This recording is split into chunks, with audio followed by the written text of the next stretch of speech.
오늘 본 말씀은 이사야서 9장입니다. 본격적인 말씀을 나누기에 앞서서 저와 함께 월요일, 화요일, 수요일에 살펴보았던 이 이사야서의 지도를 다시 한번 복기해 보도록 하겠습니다. 이사야서 전체는 몇 장이었습니까? 66장입니다. 성경의 권수와 똑같습니다.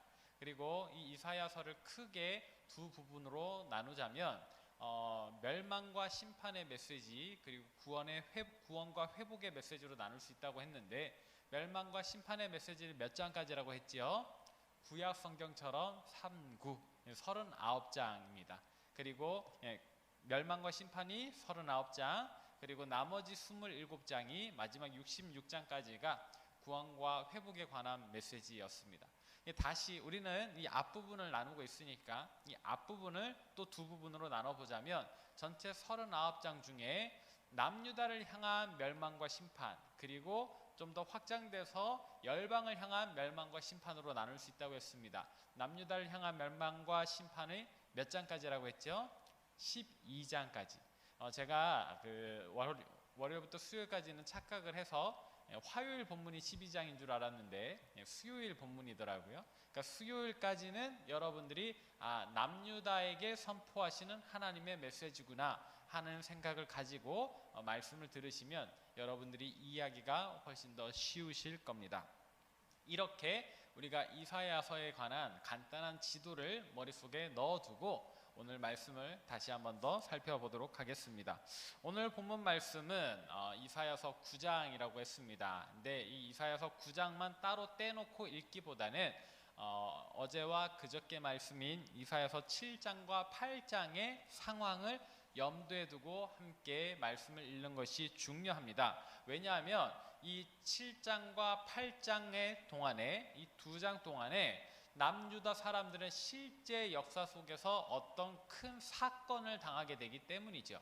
그러니까 이사야서나 다른 어떤 예언서라도 항상 예언, 앞으로 있을 일에 대해서 선포하시는 말씀이기 때문에 보통은 뜬구름 잡는 것 같은 이야기가 많습니다. 그럴 수밖에 없겠지요. 우리가 당장 내년이나 내후년이나 10년 뒤의 일을 들으면은 이게 바로 와닿지 않는 거잖아요. 정말 그럴까 하는 의문이 들 수는 있어도 그렇구나 하는 생각까지는 꽤나 시간 차이가 있을 겁니다. 그런데 이사야서 7장과 8장은 정말로 이사야가 생존해 있던 동안에, 메시지를 선포하는 동안에 이 남유다 백성들에게 진짜 일어나는 일들이었어요. 먼 미래의 일이 아니라 정말로 남유다 사람들이 실제로 겪는 그런 상황의 일들이었기 때문에 이 7장과 8장, 그리고 바로 거기에 붙어서 나오는 9장이 한 덩어리로 묶이게 됩니다.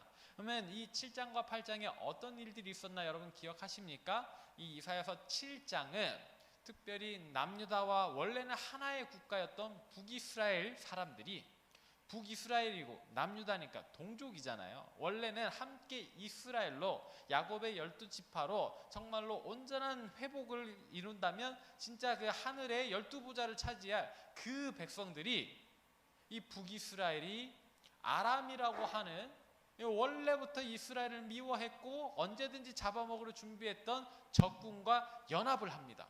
무엇을 위해서요? 남유다를 치기 위해서. 세상에 북이스라엘이 이 동족 국가인 남유다를, 원래는 하나였던 이 형제를 죽이려고 누구와 연합을 해요? 아람이라고 하는 군대와 연합을 합니다. 그리고 쳐들어와요. 남유다의 입장에서는 이게 무슨 상황입니까? 형제가 나를 죽이려고 오는 거예요. 먼 과거를 생각해보면 한 아버지 밑에서 우리가 함께 형제였는데 그 형제가 나를 죽이려고 원수와 손을 잡고 찾아온다는 거죠. 전쟁이 일어납니다. 여러분, 혹시 우리 가운데 전쟁을 겪은 세대가 있습니까? 저희 외할아버지는 전쟁을 겪으셨어요. 이제 현재 나이가 94세 정도 되시기 때문에 전쟁을 겪으셨습니다. 지금도 뭐가 터지는 소리 나면은 폭탄 터지는 줄 아세요. 그러니까 누가 폭죽을 하나 빵 하고 터뜨린다, 그러면은 아직도 그 포탄 소리가 생생하게 일어난다라고 하는 거죠. 여러분, 혹시 군견, 강아지들은 이 전쟁을 어떻게 지낼까요? 지금도 미군이나 여러 국가에서 전쟁 때 이렇게 실제로 군견을 전투에 투입을 시킵니다. 우리 인간과 또 좀 다른 존재잖아요. 이 강아지, 개가, 이 개들은 전쟁을 어떻게 수행할까요? 뭐 있는 동안엔 용맹하게 수행하지만은 그들도 은퇴해야 되는 시점이 옵니다. 왜냐하면 그 포탄 소리, 그 사람의 사륙이 튀는 소리, 그 모습, 이런 것들이 개한테도 PSTD, 그러니까 외상후 스트레스, 우리에게 좀 익숙한 말로 트라우마로 남는다는 거예요. 막 눈앞에서 생명체가 죽어나가고 땅이 터져나가고 하는 이 광경이 사람뿐만 아니라 그런 짐승에게까지도 어마어마한 상처를 입힌단 말이에요. 그리고 그 상처는 쉽게 회복이 되지 않습니다. 근데 남유다 사람들이 이사야서 7장에서 자기 형제 국가가 와서 자기를 죽이려고 원수와 함께 쳐내려왔다, 그렇게 해서 벌어진 전쟁을 겪게 되는 거예요. 그게 이사야서 7장의 내용이죠. 이사야서 8장에는 또 어떤 일이 일어납니까? 세상에, 여러분, 이 이스라엘 지역은요, 그 약속의 땅 가나안의 위치에 있잖아요. 굉장히 비옥하고 풍족한 땅. 근데 사실 이 가나안 땅만 그런 건 아니고 좀 더 밑에 내려가면은 애굽도 풍족합니다. 나일강을 끼고 있기 때문에. 그리고 좀 멀리 북쪽에 가면은 그 바벨론, 아수르, 이 지역도 굉장히 풍족합니다. 그래서 이 이스라엘을 가운데 두고 위아래로 제국들이 있는 거예요. 밑에는 애굽 제국, 위에는 바벨론, 아수르 제국이 있는 거예요. 근데 이 두 나라가 전쟁을 벌입니다.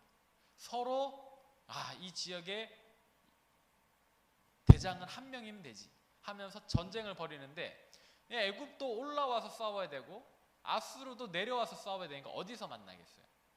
이 이스라엘 지역에서 만나는 거예요. 그러니까 지들끼리 싸움인데 남유다 땅에 와서 싸우는 거예요. 피해는 누가 있습니까? 남유다 사람들이 고스란히 있는 겁니다. 열강의 전쟁에 한가운데 껴서 전쟁의 피해를 고스란히 당해버리는 거예요. 고래 싸움에 새우등 터지는 것처럼 말이죠. 그렇게 영거푸, 물론 시간 차이가 조금 있습니다만, 크게 보면은 뭐 이렇게 수십 년의 시간 차이가 있습니다만, 그러나 한 사람의 인생이 다 가기도 전에 이런 일들이 일어나는 거죠. 그러니까 이런 전쟁을 한 번도 충격적이고 트라우마로 남는데 이걸 두 번이나 겪게 된다. 그러니까 남유다 사람들의 삶이 어떻겠어요? 정상적인 생활이 가능할까요? 불가능해요.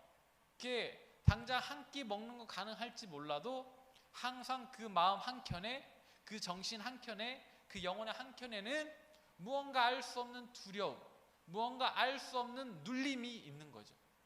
그런 삶을 살고 있던 남유다 사람들에게 이사야서 9장의 메시지가 선포되는 겁니다. 근데 아까 지도에서 말씀드렸던 것처럼 1장부터 39장까지는 멸망과 심판에 관한 메시지인데, 그러면은 두 번이나 영거푸 전쟁을 겪은 이 남유다 사람들에게 또다시 멸망과 심판의 메시지가 선포되는가? 제가 월요일날 말씀드리면서 항상 무조건 그 긴 장 동안에 다 멸망과 심판은 아니라고 말씀드렸죠.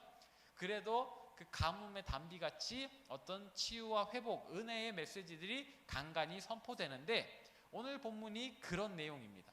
그러니까 7장과 8장에서 도저히 감당할 수 없는 전쟁을 두 번이나 겪은 남유다 사람들, 그들의 이 상처 입은 마음, 그들의 피폐해져버린 삶 속에 이 이사야서 9장이 잠깐이지만 들려오는 치유와 회복의 메시지로 선포된다라는 거죠. 이런 배경을 가지고 오늘 말씀을 좀 더 찬찬히 뜯어보도록 하겠습니다. 오늘 본문 말씀, 이 이사야서 9장도 두 부분으로 나눌 수 있어요. 첫 번째는 1절부터 7절까지, 두 번째는 8절부터 마지막 절까지. 근데 어떻게 나누어지느냐? 1절부터 7절까지는 방금 말씀드렸던 것처럼 치유와 회복에 대한 선포, 그리고 바로 이어서 8절부터 또다시 무서운 심판이 선포되잖아요. 근데 여기서 말하는 심판은 이사야서 7장에서 이 동족, 형제의 남유다를 공격했던 북이스라엘을 향한 멸망의 메시지인 겁니다. 이해가 되시죠? 그러니까 영겁부 전쟁을 당했어요. 7장과 8장에서 전쟁을 당하고 9장에서 회복의 메시지가 선포되는데 앞부분은 남유다, 이 상처 입은 남유다에게 괜찮아 하는 이야기고, 뒷부분은 7장에서 남유다를 때렸던 북이스라엘한테 혼난다, 너 매 좀 맞아야 되겠다라고 이야기를 하는 거예요. 그 전제를 가지고 오늘 말씀은 1절부터 7절까지에 집중해서 살펴보도록 하겠습니다. 하나님께서 이 상처받은 이 피폐해져버린 남유다를 어떻게 회복시켜 주시는가, 오늘 본 말씀 1절과 2절 함께 읽어볼게요. 시작. 전에 고통받던 자들에게는 흑암이 없으리로다. 옛적에는 여호와께서 스불론 땅과 납달리 땅이 멸시를 당하게 하셨더니 후에는 해변길과 요단 저쪽 이방의 갈릴리를 영화롭게 하셨느니라. 흑암에 행하던 백성이 큰 빛을 보고 사망의 그늘진 땅에 거주하던 자에게 빛이 비치도다. 아멘. 여기 어떤 말씀이 있습니까? 첫 소절이 뭐로 시작합니까? 전에 고통받던 자들에게는 흑암이 없으리로다. 아멘. 전에 고통받던 자들에게는 흑암이 없으리로다. 아까 제가 말씀드렸죠. 지금 남유다 사람들이 앓고 있을 대체적인 질병이 있어요. 뭐예요? 트라우마. 이 트라우마를 당하게 되면은 사람이요, 멀쩡히 길을 가다가도 갑자기 폭삭 주저앉는 겁니다. 손을 덜덜 떠는 거예요. 사고가 정지해 버려요. 눈앞이 깜깜해져 버린대요.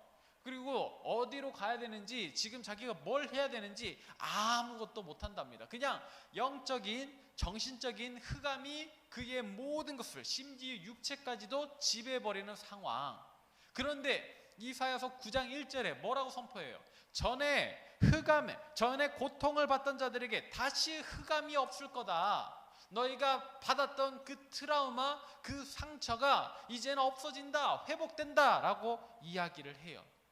또 이어지는 이 부분에 보니까 옛적에는 스불론 땅, 납달리 땅이 멸시를 당했는데 이제는 해변길, 요단 저쪽 이방의 갈릴리도 영화롭게 된다라고 이야기를 해요. 이게 무슨 이야기냐면 스불론과 납달리 땅이 그 지역적으로 맨 처음에 가나안 땅에 들어와서 분배할 때에 굉장히 변방 지역에 위치하게 된 거예요. 변방 지역. 그러다 보니까 항상 블레셋의 공격을 받는다든지, 북쪽에 있는 이 이방인들의 공격을 받는 거예요. 노략질 당하는 거죠. 우리나라로 쳐도 예전에 항상 해변가에 있는 마을들이 외적들의 침략을 많이 당하잖아요. 군대는 중앙에 있는데 이 군대가 올 때까지 여기는 그냥 수탈 당하는 수밖에 없는데 그런 땅인 거예요. 이 스불론과 납달리 땅. 그래서 멸시를 당했다, 보잘것없는 땅이 되어버렸다. 그런데 어떻게 돼요? 이 땅이 영화롭게 된다. 그러니까 하나님께서 정말로 이 상처받고 치유받는 이들을 회복시키셔서 정말 영광스러운 대접을 받는 그런 모습으로까지 회복을 시켜주신다라고 이야기를 해요. 그리고 빛이 비친다. 너희에게, 흑암 있는 너희에게 정말로 치유와 회복의 빛이 비추어질 것이다 라고 이야기를 합니다. 계속해서 이어지는 말씀에도 그와 같은 회복의 이야기를 해요. 3절에는 주님께서 남유다를 다시 창성하게 하신다. 4절에는 그들이 맨 멍에, 또 그 압제자들이 가했던 채찍과 막대기가 꺾어질 것이다. 자유롭게 될 것이다. 5절에는 전쟁에 참여해서 완전히 피로 젖어 있을 군인들의 신발과 옷, 더 이상 입을 필요가 없어서 어떻게 한다 그래요? 불에다가 그냥 다 태워버린다. 다시 안 입을 건데 뭐하러 빨아요? 핏물은 또 잘 씻겨나가지도 않는다잖아요.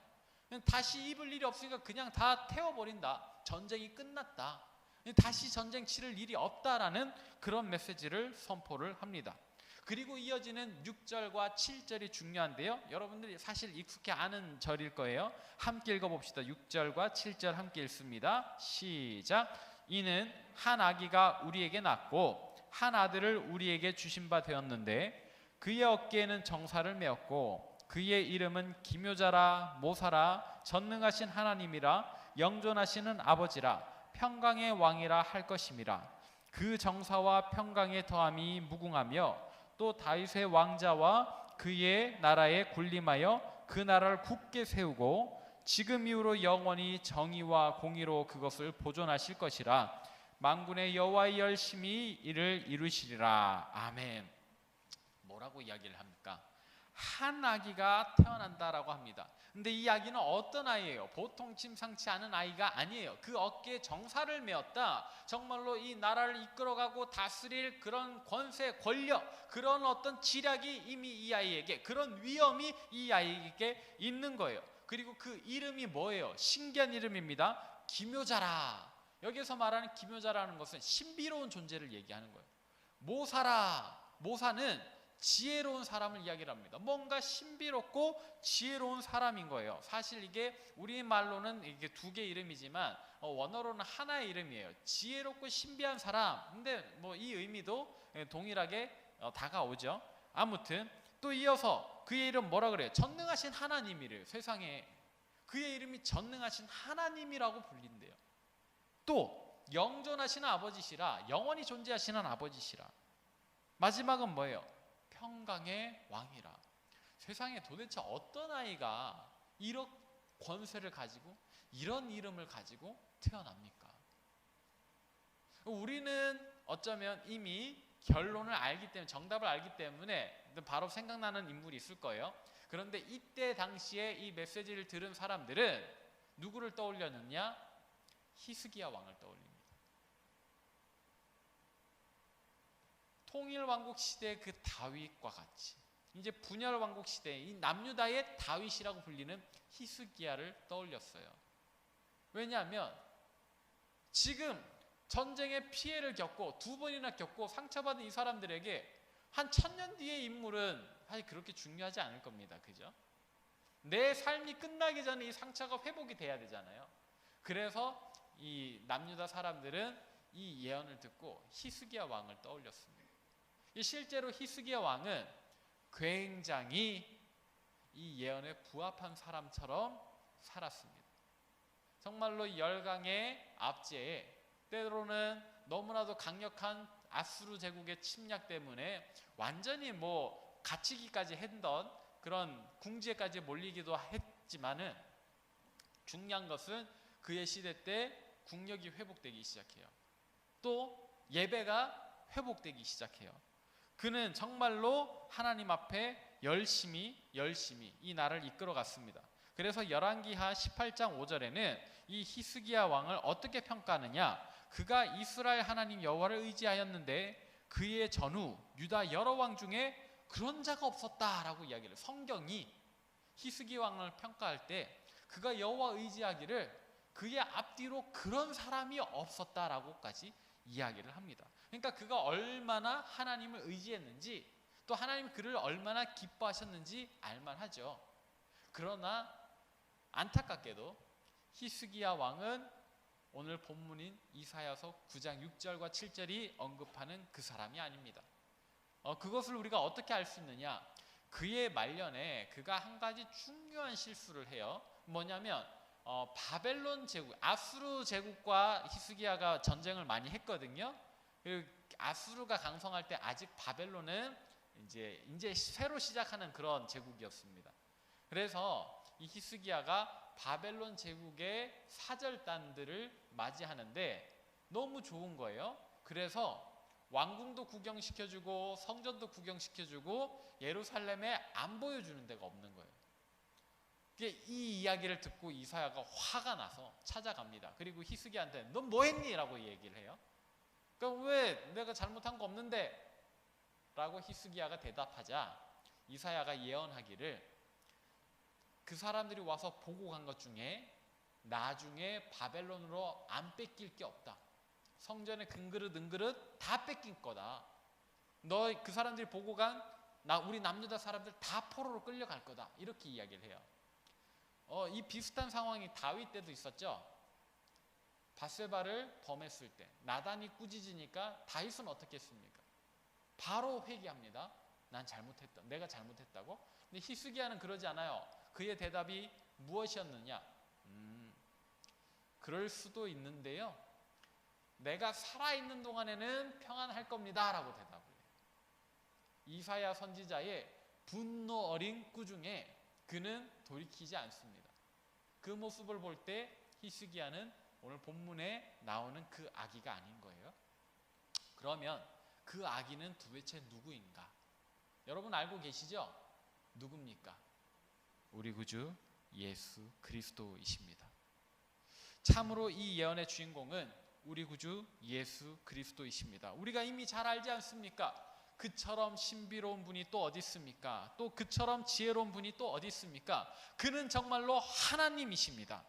또 영전하신 아버지, 또 그에게 붙여진 별명은 바로 평강의 왕이죠. 이 호칭들은 전적으로 그를 가리키는 표현입니다. 그래서 사도 마태는 마태복음 4장에서 예수님께서 회개하라 천국이 가까이 왔느니라 라고 선포하실 때 이 이사야서 9장 6절과 7절의 예언을 이사야서 9장 1절과 2절의 예언을 가지고 옵니다. 그가 옳습니다. 마태가 옳았습니다. 비록 오늘 본문의 예언과 또 예수님 탄생 때까지는 아까 말씀드렸던 것처럼 약 1000년이나 되는 긴 시간적인 텀이 있습니다. 그러나 그 시간적인 갭을 차치하고서라도 오늘 본문 말씀의 주인공은 다시 한 번 더 말씀드리지만 예수 그리스도이십니다. 그분을 통해서 세계가 움직여가고 그분을 통해서 하나님 나라가 이 땅 위에 이루어져 가고 있습니다. 그분은 참으로 오늘 본문이 전하는 기묘자요 모사요 전능하신 하나님 영존하시는 아버지 평강의 왕이심을 믿습니다. 이제 말씀의 마지막입니다. 오늘 본문을 선포하는 이사야의 표정과 말투는 어땠을까요? 제가 여러분들께 드리는 질문입니다. 오늘 본문의 예언을 전하는 이사야 선지자의 표정과 말투는 어땠을까요? 전에 고통받던 자들에게 더 이상 흑암이 없을 거다 선포하는 그의 표정, 그의 말투는 어땠을까요? 굉장히 기뻐했겠죠. 내 백성들이잖아요. 내 동족들이잖아요. 우리나라 사람들에게 치유와 회복을 명령하는 이사야의 표정은 굉장히 행복했을 겁니다. 더군다나 한 악이 정말로 그 메시아를 선포하는 이사야는 그 얼굴에 미소가 그 마음에 기쁨이 넘쳐났을 거예요. 그런 예수님을 생각하는 우리의 표정과 말투와 마음은 어떤가? 오늘 말씀의 핵심입니다. 우리가 아까 찬송 부를 때 어떻게 불렀습니까? 구주를 생각만 해도 어떻다고요? 이렇게 좋거늘 주 얼굴 배울 때야 얼마나 기쁘랴. 어떤 마음으로 부르셨습니까? 또 여러분들 하루의 삶 동안에 예수님 생각할 때, 예수님이 떠오를 때 여러분 마음속에 정말 참된 기쁨이 있습니까? 오늘 우리의 삶이 힘들고 어렵고 비록 좌절하고 낭망할 상황이라도 그냥 예수님만 생각하면 좋아요 하는 그런 고백이 우리 안에 있느냐 이 말입니다. 너무나 중요한 이야기예요. 예수님을 지식적으로 알면 오늘 본문도 그냥 지식적으로 다가올 거예요. 아, 예수님 그런 분이구나, 기묘자구나, 모사구나, 이게 예수님을 의미하는 거구나. 거기서 끝날 겁니다. 그러나 정말 예수님을 사랑하는 마음이 우리 안에 있으면 오늘 우리의 현실이 어떠하든지 주님을 생각만 해도 그 마음이 기뻐질 거예요. 이걸 통해서 내가 정말로 예수님을 사랑하는가 아니면 예수님을 지식적으로 알고 있는가, 완전한 구분법은 아니라 할지라도 오늘 나의 영적인 상태에 대한 진단은 될 겁니다. 여러분들은 어느 쪽이십니까?